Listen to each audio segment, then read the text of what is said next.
यह पूर्व पक्ष कहना चाहता है कि विशेषण विशेष भाव समास मान लिया जाए तत्व इत्यादियों में।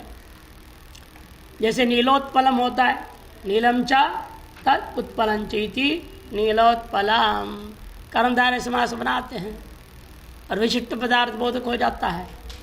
वैसे वाक्यार्थ क्यों न माना जाए? पूर्व पक्ष थोड़ा समझो पहले टीका से। ननु यथा नीलोत्पलम इति वाक्ये नीलत्व विशिष्ट नीलगुणस्य उत्पलत्व विशिष्ट उत्पल द्रव्यस्य च स्वव्यतिरिक्त शुक्लादि गुणांतर पटाय द्रव्यांतर व्यावर्तकत्वेन विशेषण विशेष भाव निरूपितो तद्भिन्न संसर्गस्य नीलगुण वैशिष्ट्यस्य वाक्यार्थत्वं तथा इहापि। नीलत्व विशिष्ट नीलगुण शुक्लादि गुणों का व्यावर्तन करता है और उत्पलत्व विशिष्ट उत्पल द्रव्य पटादि द्रव्यांतरों का व्यावर्तन करता है। अतः स्व स्व व्यतिरिक्त शुक्लादि गुणांतर या पटादि द्रव्यांतर का व्यावर्तन करते हुए ये जो विशेषण विशेष भाव का द्वारा निरूपित उन दोनों से भिन्न संसर्गस्य अभेद संबंध, इस अभेद संबंध को लेकर के नीलगुण वैशिष्ट्य से वाक्यार्थत्व नीलगुण से विशिष्ट उत्पल है, ये जैसे वाक्यार्थ मान लिया गया तथा यहाँ भी वैसे यहाँ भी मान लिया जाए। तत्वमस्यादि वाक्य भी कैसे हैं? तत्पदार्थ से परोक्षादि विशिष्ट ईश्वर चैतन्य से तम पदार्थ से अपरोक्षत्वादि विशिष्ट जीव चैतन्य से अन्योन्य भेद व्यावर्तकतया। इतरांतर है, वह स्व इतर का व्यावर्तन कर रहे थे या परस्पर व्यावर्तन कर रहे हैं। तम पदार्थ तत् का व्यावर्तन कर, तत् तुम का व्यावर्तन करेगा। तत्पदार्थ से जो परोक्षत्वादि विशिष्ट है ईश्वर चैतन्य, और तम पदार्थ क्या है? अपरोक्षत्वादि विशिष्ट जीव चैतन्य है। ये स्व इतर जैसे पूर्व में कहना स्व्यतिरिक्त शुक्लादि गुणांतर या स्व्यतिरिक्त पटादि द्रव्यांतर स्वभिन्न को व्यावर्तन कर रहे थे। इन्हें ऐसा नहीं है, स्वभिन्न कोई तत्व है नहीं, अतः अन्योन्य भेद का व्यावर्तक मान करके विशेषण विशेष भूतो सर्वज्ञत्व किंचिज्जत्व उभय निरूपित जो संसर्ग एक विशेष मान लो, वह सर्वज्ञत्वादि विशिष्ट से किंचिज्जत्व विशिष्ट से सह ऐक्यम, अथवा सर्वज्ञत्वादि विशिष्ट एक वाक्य अलग मान लो, किंचित विशिष्ट एक दूसरा वाक्य मान लो, उन दोनों के साथ ऐक्यम वाक्यार्थो भवतु, ऐक्य ही वाक्यार्थ मान लिया जाए। या तो संसर्ग विशेष मान लो या ऐक्यता। संसर्ग विशेष क्या है? भेदाध्यास को खत्म करके अभेद ग्रहण करना। जैसे नीलवत जो है वही उत्पन्न है, नील शब्द नीलवत में चला जाता है, तो नियम है। गुणवाचक जो रूप आदि गुणवाचक शब्द क्या है? शुक्ला पट का अर्थ क्या है? शुक्लवान पट होता है। मत्वर्थ क्या है? जो मत्व प्रत्यय लुक कर दिया जाता है। से नीलवान उत्पलम है, और जो नीलवान है वही उत्पल है। ऐसे नीलवत्व और उत्पल के बीच में जैसा अभेद संबंध है, उसी प्रकार से तम और तत् में अभेद संबंध मान लीजिएगा। संसर्ग विशिष्ट ज्ञान मान लो, अथवा दोनों वाक्यार्थों का ऐक्यत्व विवक्षित होने से ऐक्यत्व ही या वाक्यार्थ मान लिया जाए। इत्याशंक्य दृष्टांत वैषम्यात नैव मिथ्याः, तो सिद्धांत के नहीं, दृष्टांत और दृष्टांत में अत्यंत विषमता है। दृष्टांत क्या था? नील शुक्लादि का व्यावर्तन करता, स्वभिन्न का व्यावर्तन कर रहा था। एवं जो उत्पल भी क्या करता? स्वभिन्न पटादि का व्यावर्तन कर रहा है। वैसे यहाँ पर स्वभिन्न किसी वस्तु के व्यावर्तन न होने से दृष्टांत दृष्टांत अत्यंत विषम है। अस्मिन् तत्त्वमसि वाक्य नीलोत्पलम इत्यादि वाक्यवत संसर्गो व विशिष्टो वाक्यार्थो न संगच्छते, ऐसा अन्वय करना है। इसलिए मूल में आइए, अस्मिन् वाक्ये नीलम उत्पलम इति वाक्यवत वाक्यार्थो न संगच्छते। यद्यपि तत्व पदार्थ स्वरूपता कोई भी अप्रोक्ष नहीं है, सिर्फ विशेषण विशेष भाव भी नहीं बन सकता। क्यों? तत्पदार्थ क्या है? अद्वितीय, दूसरा ही नहीं वहाँ। और त्वम पदार्थ क्या है? दृष्टा है। अतः दृष्टित्व और अद्वितीयत्व के आधार पर हो, ये दोनों के दोनों ऐसे हैं कि इनसे भिन्न कोई पदार्थ स्वरूपता अप्रोक्ष होने वाला है ही नहीं। जैसे घट है, हमें चक्षुर इंद्रिय के द्वारा घट स्वरूप हम अप्रोक्ष हो जाता है, लेकिन त्वम का अप्रोक्षित्व आप जो बार बार कह रहे हो वो कैसे घटेगा? तत् में परोक्षत्व ठीक है, लेकिन त्वम में भी परोक्षत्व होना चाहिए। क्यों? तुम तो दृष्टा है, वो दृश्य हो ही नहीं सकता। जो दृश्य नहीं है उसका अप्रोक्ष कैसे होगा? घटादि दृश्य का अप्रोक्ष होता है, दृष्टा का अप्रोक्ष नहीं। नहीं दृष्टो दृष्टि विलोपो विद्यते केनकम पश्येत इत्यादि कहा हुआ है उपनिषदों में। इसलिए फिर भी यद्यपि ऐसा है, फिर भी हम क्या मानेंगे? अज्ञानकालीन जो अध्यारोप है उसके आधार पर तो हमको आप क्या मान रहे हैं? मैं देवदत्त हूँ, प्रत्यक्ष हूँ। आपको किसी का अनुमान आदि करके सिद्ध करना पड़ेगा कि मैं हूँ या प्रत्यक्ष आपको है या नहीं। इसलिए अज्ञान काल में जीव जो है स्व का अप्रोक्षता मानता है और परमात्मा का परोक्षता अध्यारोप कर लेता है। ईश्वर को परोक्ष मान बैठा है और स्वयं को अप्रोक्ष मान बैठा है। यद्यपि ईश्वर क्या है? साक्षात अप्रोक्ष है और जीव तो मिथ्या है। ये क्या अप्रोक्ष होगा? लेकिन अज्ञानकालीन इस व्यवस्था को ध्यान में रखते हुए परोक्षत्व और अप्रोक्षत्वार्थ अधिगत जो संगतिक हम लोग हैं तो उसी दृष्टिकोण से यह तत्त्वमसि वाक्य प्रयोग हुआ है। यह अध्यारोप का अपवाद करने के लिए है ना। इसलिए यद्यपि स्वतः कोई भी अप्रोक्ष नहीं हो सकता है, या दोनों ही साक्षात अप्रोक्ष है। यद साक्षात अप्रोक्षात ब्रह्म उपनिषद में मंत्र आया। एक को परोक्ष को अप्रोक्ष कहना अनुचित हो रहा था, लेकिन वह केवल जीव के अपने अज्ञानकालीन अध्यारोप का अनुवाद किया जा रहा है। अनुवाद क्यों किया? ताकि उसके अपवाद करके ऐक्यत्व अनुभूति कराया जाए।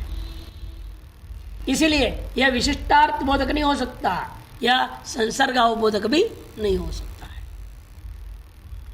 क्यों नहीं हो सकता? कोई व्याख्या मूल में ही कर रहे।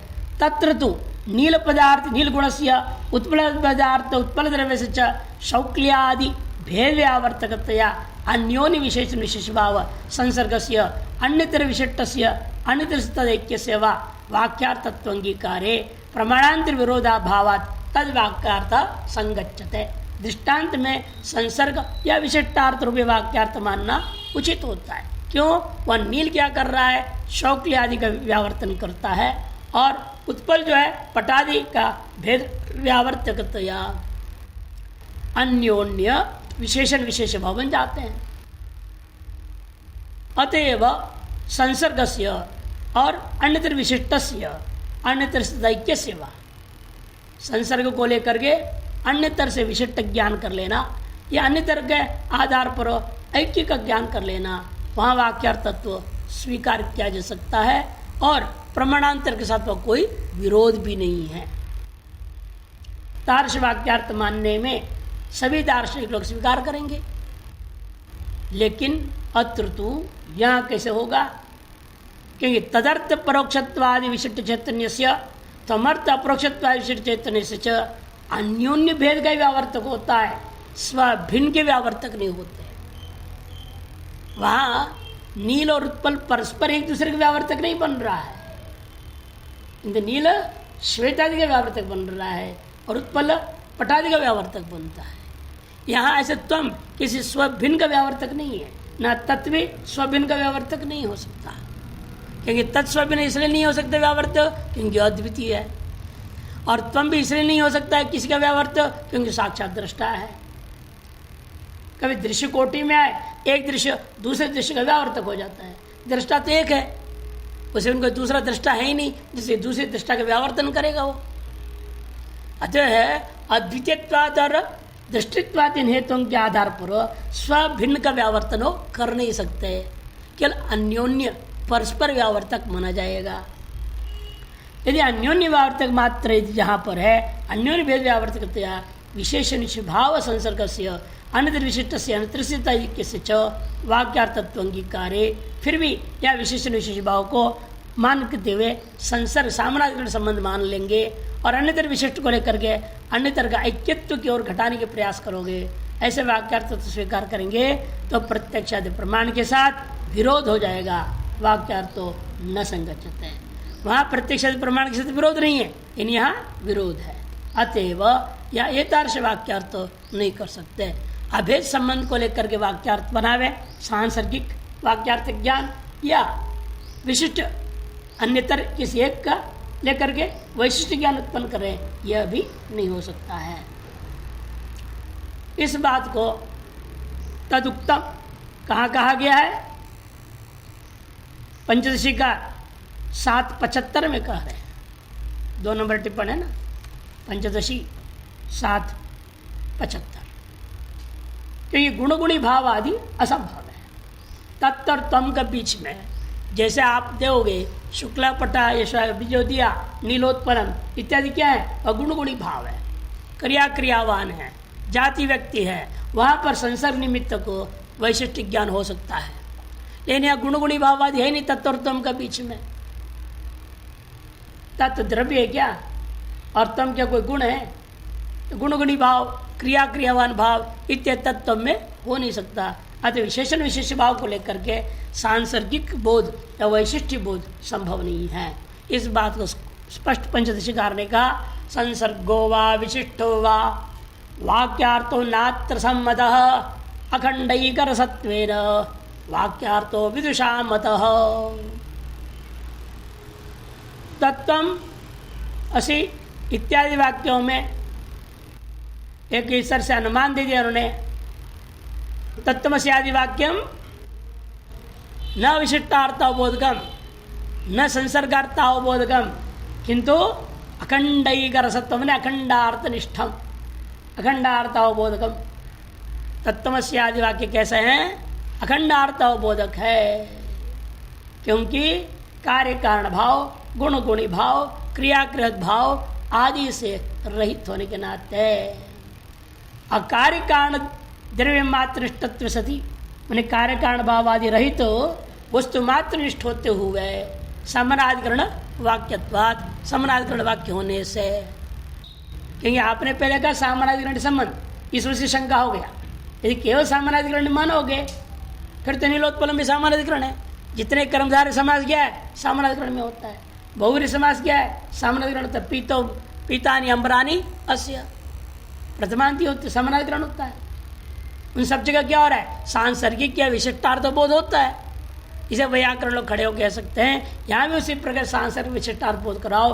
यदि केवल सामान्य संबंध मानोगे तो तब सिद्धांत वहाँ जवाब दिया नहीं नहीं, ये वाक्य अखंडार्थ बोध इसलिए है कि कार्य कारण भाव आदि रहित, कार्य कारण भाव गुण गुणी भाव क्रिया क्रियावत भाव आदि से रहित ये जो है वस्तु मात्र निष्ठत्व सति सामानाधिकरण, केवल सामानाधिकरण नहीं है, सामान्य सामानाधिकरण नहीं है, विशेष सामानाधिकरण। क्या विशेषता है? यहाँ पर कार्य कारण भाव गुण गुणी भाव आदि से रहित तो वस्तुनिष्ठ मात्र है वाक्य।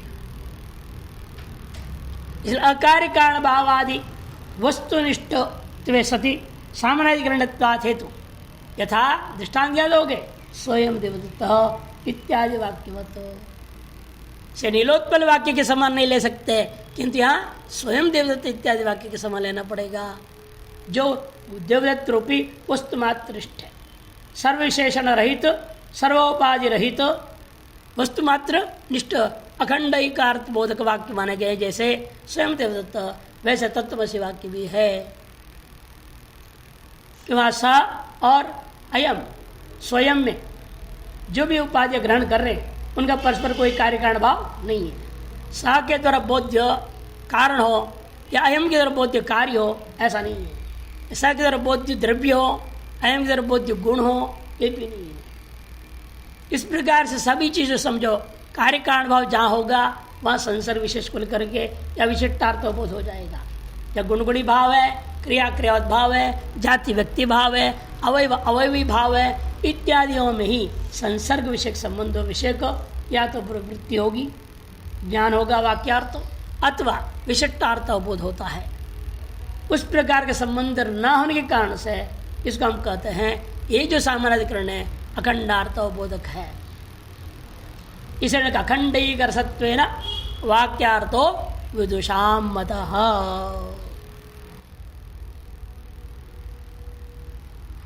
देखो इसके पहले टीका थोड़ी सी देख लीजिए। नीलोत्पलम इति वाक्य से संसर्ग वैशिष्ट्यार्थ प्रतिपादकत्व कल्पने विरोधाभाव दर्शिति तत्र तु इति कि नीलोत्पलम इत्यादि वाक्य में क्या है, संसर्ग ज्ञान होने में या वैशिष्ट्यार्थ प्रतिपादन करने में किसी भी प्रमाणांतर के साथ कोई विरोध नहीं होता है। नीलोत्पल पदार्थ और गुण गुणीन और विशेषण विशेष विशेष भाव संसर्ग से विशेषण विशेष एक अणकार नहीं गायब हो गया है, विशेषण विशेष भाव संसर्ग से निर्गुण विशिष्टोत्पल और ऐक्य वाक्यार्थत्व कार्य।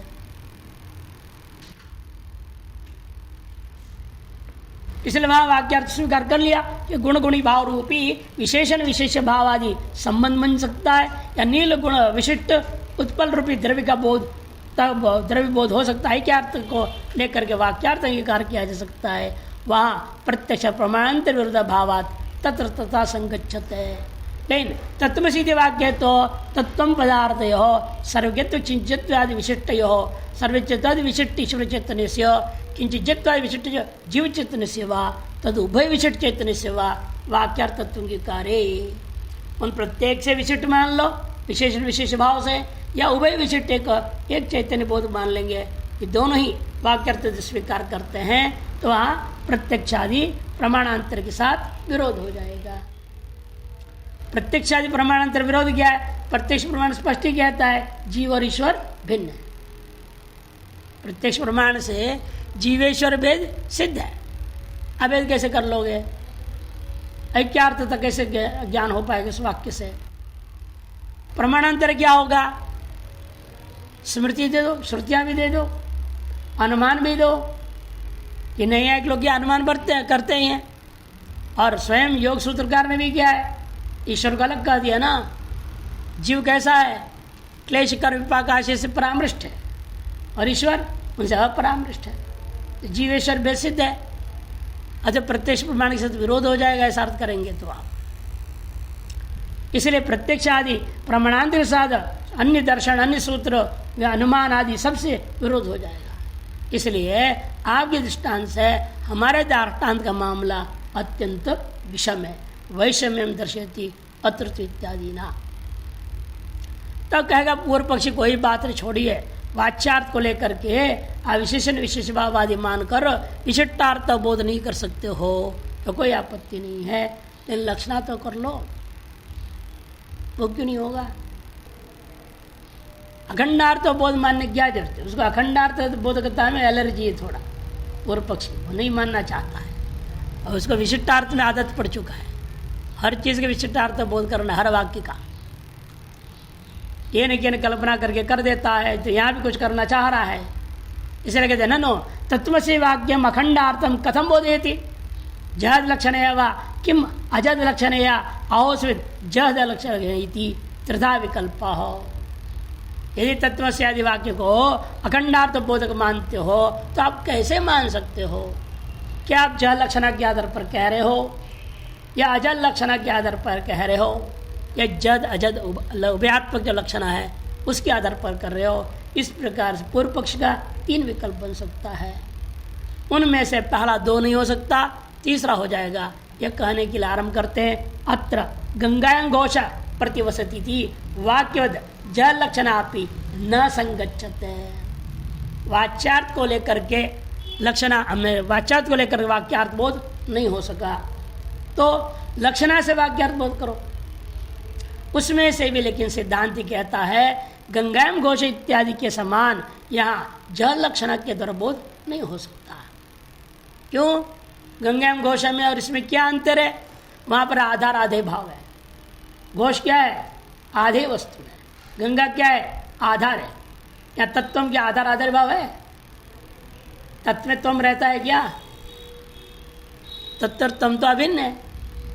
क्षेत्रज्ञम चापि माम विद्धि कहा ना, क्षेत्रज्ञम च मई विद्धि बोला गया, मई तो नहीं बोला, माम विद्धि बोल दिया है। क्षेत्रज्ञ को मुझ में है ऐसे मानो, ऐसा नहीं बोल रहे, क्षेत्र जो मही हूँ ऐसे जानो।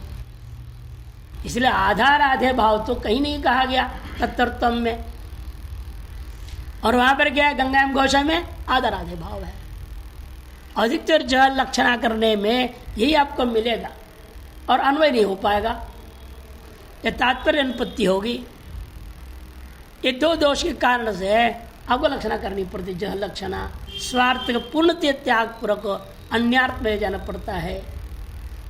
इन वैसा यह मामला नहीं है, कह रहे हैं तत्र तो गंगा घोषयोर आधाराधे भाव लक्षण से वाक्यार्थ से अशेषत्व विरुद्धत्वा पूर्णतया विरुद्ध है कि गंगा जो प्रवाह है, गंगा से क्या लेना है? जल प्रवाह है कि नहीं? वो उसमें एक झोंपड़ी बने रहे, ये कैसे हो सकता है? बल्कि मकान लेके चली जाती कि गंगा जी आती जबरदस्ती। केदारनाथ की घटना में नहीं देखे कितने मकान उठा के ले गए, और झोंपड़ी कहाँ से टिकेगा? होश, इसे सवाल ही नहीं उठता है। अतएव कहते हैं आधार आधिव रूपा जो है लक्षण से वाक्यार्थ से अशेषत्व विरुद्धत्वात् पूर्णतः विरुद्ध होने से वाक्यार्थम अशेषत्व परित्यज्य, इसे जो वाक्यार्थ है यथाश्रुतार्थ उसका परित्याग करना पड़ेगा। तत्संबंधी तीर लक्षणाया युक्तत्वात्, इस गंगा प्रवाह का संबंधी जो तीर है उसमें लक्षणा करना उचित है। वहाँ जह लक्षणा संगच्छत है, और वह उस स्थल में जह लक्षणा करना उचित है। अत्र तो है ना, अपने यहाँ के मामले से नहीं बन सकता। क्यों? अत्र तो परोक्ष चैतन्य एकत्व लक्षण से वाक्यार्थ से भाग मात्र विरोधात भागांतर भी परित्यज्य अन्य लक्षणाया अयुक्तत्वात् जह लक्षणा न संगच्छते, ऐसा अन्वय होगा। यहां पर क्या है? परोक्ष और अपरोक्ष चैतन्य रूपा जो वाक्यार्थ है, इसमें भाग मात्र का विरोध है, अशेषत्व विरोध नहीं है ना। वो जैसा पूर्णतः विरोध था, गंगा में घोष जो आधाराधेय भाव अत्यंत असंभव था, और यह पूर्णतः विरोध है ही नहीं। एक भाग वहां भी चैतन्य है ना, परोक्षित विशिष्ट चैतन्य, अपरोक्षित चैतन्य कह रहा हूं। तो भाग में तो एकता है, एक भाग में विरोध है, परोक्षत्व और अपरोक्षत्व, सर्वज्ञत्व किंचिज्ञत्व, सर्वशक्ति और अल्पशक्ति। भाग मात्र में विरोध है, पूर्णतः विरोध नहीं है। तो हम पूरे वाक्यार्थ को क्यों त्यागे? जल लक्षणा क्यों करें? जत लक्षणा का मतलब हुआ उस वाक्यार्थ को पूर्ण रूप में त्याग कर देना और अन्य अर्थ में ले जाना। वैसे यहां करने की जरूरत नहीं है, क्योंकि भाग मात्र में विरोध है, अशेषत्व विरोध नहीं है। अतएव भागांतर भी प्रत्यक्ष, यदि आप जल लक्षणा करना चाहोगे क्या है? जिस भाग में अविरोध है उस भाग को भी त्यागना पड़ेगा। विरोधी भाग को भी त्यागो और अविरोधी भाग को भी त्यागना पड़ जाएगा। भागांतर भी प्रत्यक्ष अन्य अर्थ परक लक्षणा करना अयुक्त होता है। अतएव जह लक्षणा न संगच्छते। इस विषय बड़ा सुंदर टीका में थोड़ा जाइए। आद्य दूषण मात्र इत्यादि अथर्व तत्वसिद्धि वाक्य जह लक्षणा न संगच्छते सीधा अन्वय होगा। तदेव दर्शयितुम जह लक्षणाया उदाहरण तावद्दाह गंगायामिति। बहुत सुंदर श्लोक है ये। मानांतर विरोधे तु मुख्यार्थस्य परिग्रहे मुख्यार्थेन अविनाभूते प्रवृत्ति लक्षणिष्यते इति। ये है देखो, गंगायाम घोषा, इस वाक्य में क्या है? इनके वाच्यार्थ आधार आधे भाव को ले लूंगा तो प्रमाणांतर के साथ विरोध हो जाएगा। प्रत्यक्ष आदि प्रमाणांतर के साथ विरोध है। जल में झोंपड़ी, समुद्र में मकान, ये सब क्या है? अत्यंत विरोध है। इसे जल में 10 मंजिल का मकान भी खड़ा कर देंगे, लेकिन बहुत बड़ा जहाज बनाना पड़ेगा। नीचे पूरा वो जहाज की तैयारी करनी पड़ती है, फिर उसके अंदर बीचों बीच में 8 और 10 मंजिल मकान है।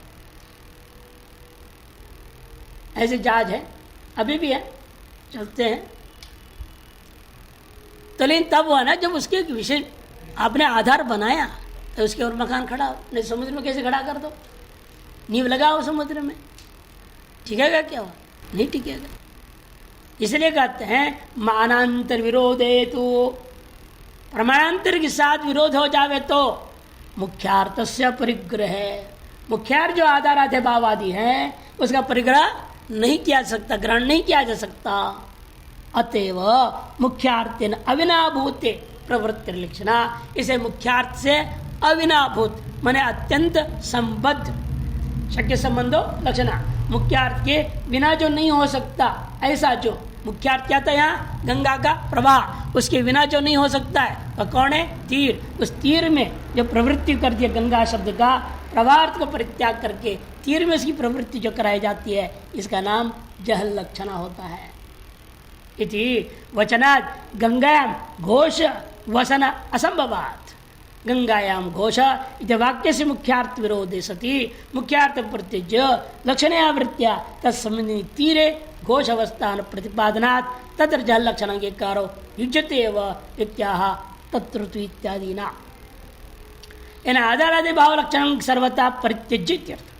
अशेषत्व परित्याग मतलब क्या, आधारादि भाव रूपी अर्थ को केवल गंगा का प्रवाह रूपी अर्थ त्यागना नहीं है हमने, किंतु गंगा रूपी वाक्य का वाच्यार्थ जो प्रवाह है उसको आधार, उसमें आधारत्व और घोष में आधेयत्व दोनों को छोड़ना पड़ेगा।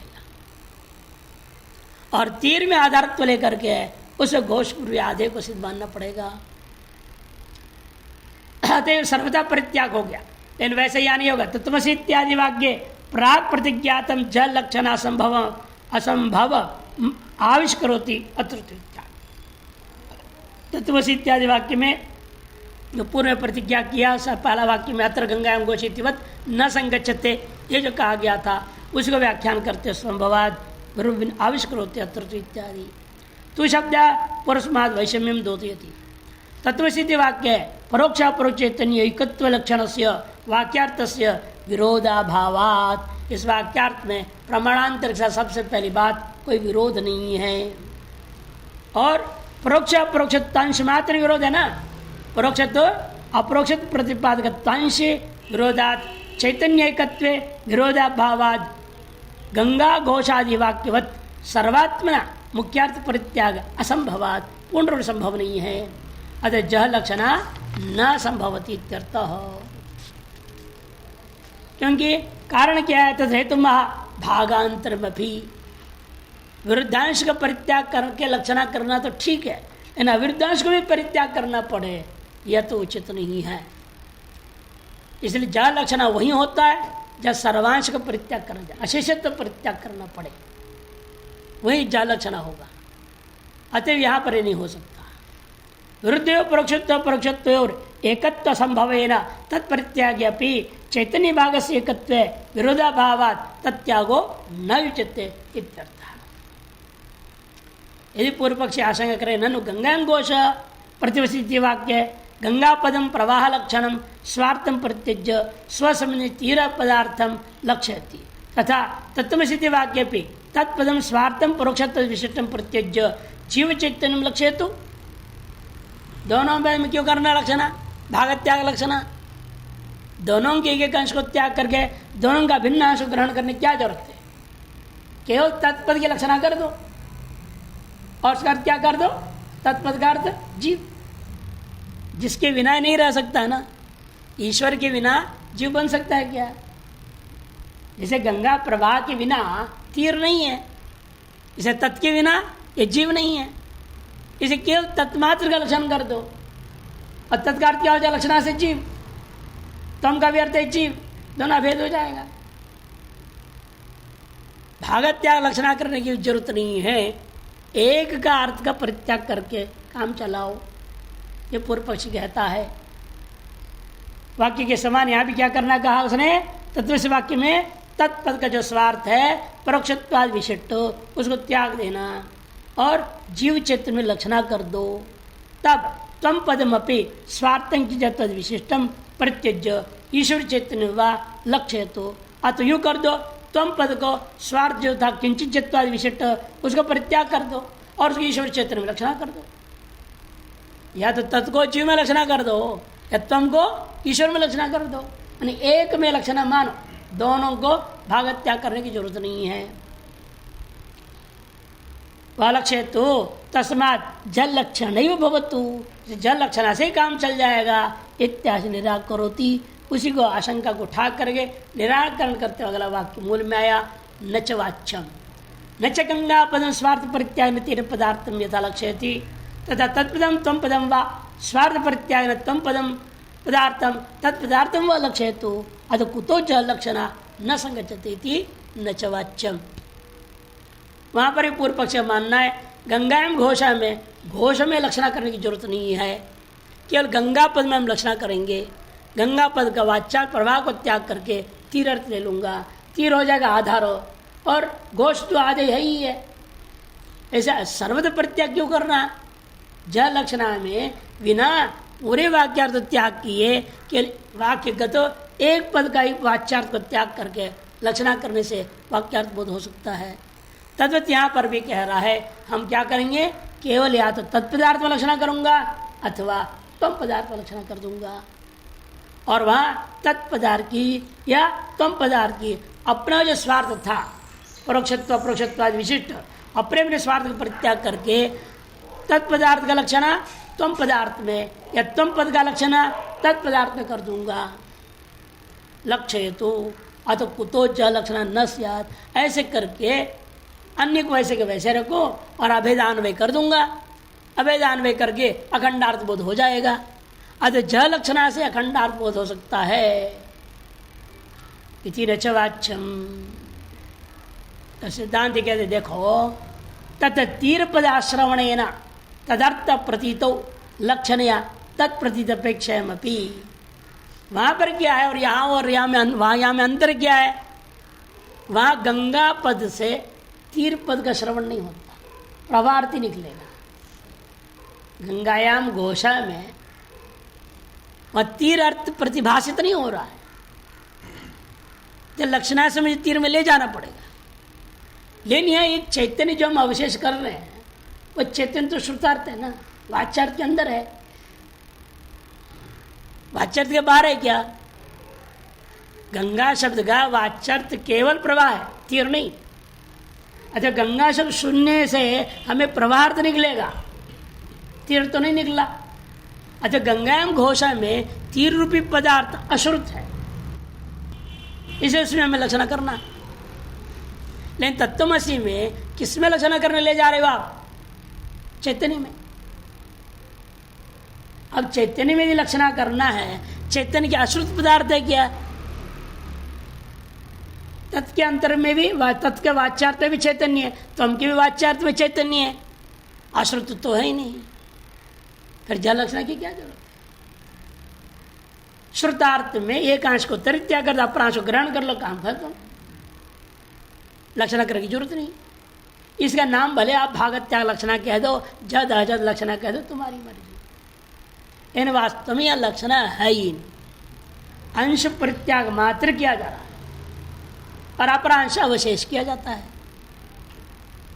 जो उपाध्यंश है परोक्षत्व अपरोक्षत्व किंजत्व सर्वज्ञत्व आदि उतने अंश को मैंने त्याग कर दिया और चैतन्य अंश का यथावत ग्रहण कर लिया, वहां में जो कुछ करना ही नहीं। लेकिन आपके यहाँ ऐसा नहीं है। यदि चैतन्यांश या अश्रुत होता तब तो मैं लक्षणा मान लेता, यथा तीर अश्रुत है वह लक्षणा होती है।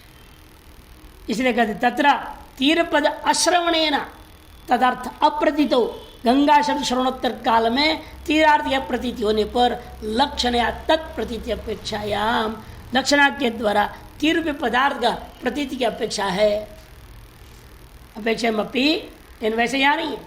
तत्व पदयो श्रूयमाणत्वेन या तत्व पद का अर्थ रूपेण वाच्यार्थ के अंतर्गत रही चैतन्यांश का श्रूयमाणत्वेन तदर्थ प्रतीतो, मैंने चैतन्यांश की प्रतीति कराने के लिए चैतन्य रूप पदार्थ की प्रतीति कराने में लक्षण या पुनर् अन्य पदार्थ प्रतीति अपेक्षा भावात, लक्षणा के द्वारा किसी एक पद को लेकर के किसी अन्य पदार्थ का प्रतीति कराने की कोई अपेक्षा नहीं है।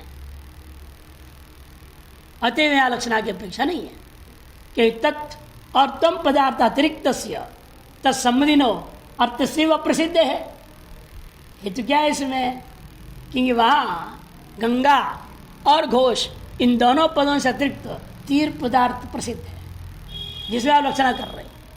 लेकिन यहाँ तत्पदार्थ वाच्यार्थ और त्वम पद के वाच्यार्थ से अतिरिक्त माने तत्व उपाधियाँ और उसमें जो चैतन्य है, इन दोनों से अलग कोई तीसरा पदार्थ है जिसमें लक्षणा करना पड़ रहा है।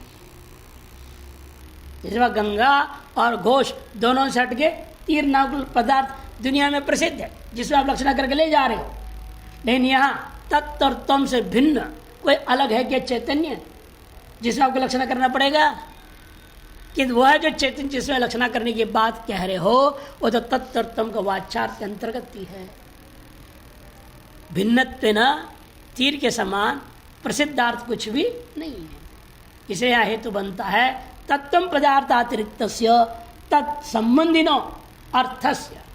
जैसा गंगा के संबंधी अर्थ तीर, वैसे इन पदार्थों के संबंधी कोई अन्य पदार्थ से अप्रसिद्ध है। इस पूर्व पक्षी का और सिद्धांत के जवाब देने के पीछे जो रहस्य है वो ये समझना है कि आप जो जानते सुप्रसिद्ध विशेषणाभाव है विशिष्टाभाव, वो क्या कहता है? यदि मान लो आप कह रहे हो परोक्षत्व अपरोक्षत्व सर्वज्ञत्व किंचत्व नहीं है, उपाधि नहीं है, विशेषण नहीं है, चेतन मात्र है, तो कैसे रहेगा? वो विशेषण नहीं है तो विशिष्ट भी तो नहीं है। अतः इस विशेषण और विशिष्ट से भिन्न कोई तीसरे पदार्थ लाना ही पड़ेगा आपको। तो वो क्या कहेगा? तीसरा क्या है जिसे आप लक्षण करना चाहो?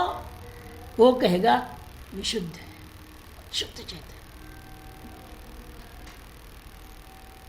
ये हो गया विशिष्ट चेतन। परोक्षत्व से विशिष्ट चेतन, अपरोक्षत्व से विशिष्ट चेतन, और इन दोनों विशिष्ट चेतनों से अलग है कौन?